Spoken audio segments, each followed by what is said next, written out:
এবারের বইমেলার থিমটা খুব সুন্দর, ভালো লেগেছে। আজকে প্রথম আসলাম। আম, সামনে হয়তো আরও আসবো, 21শে ফেব্রুয়ারি আসতে পারি। ভালো লেগেছে।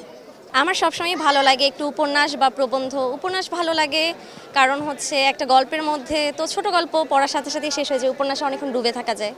আর প্রবন্ধ অনেকক্ষণ ভাবিয়ে রাখতে পারে, প্রবন্ধ আর একটু বেশি জানাতে সাহায্য করে, এই কারণে প্রবন্ধ ভালো লাগে। এই বইটার নাম হচ্ছে হাউ মাউ খাউ। এটা আসলে গল্প না উপন্যাস না, এটা নাটকের বই। এখানে তিনটা নাটক আছে। একটা হচ্ছে হাউ মাউ খাও, আর একটা হচ্ছে হাঁটাও কোম্পানি, আর একটা হচ্ছে দুধের মাছি।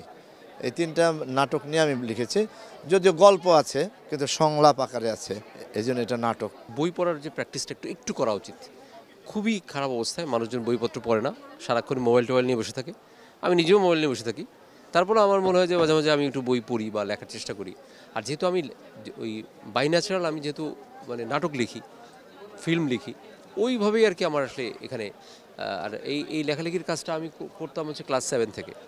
ক্লাস 7-এ আমার বাংলাদেশের জাতীয় দৈনিকের লেখা ছাপা হয়েছে।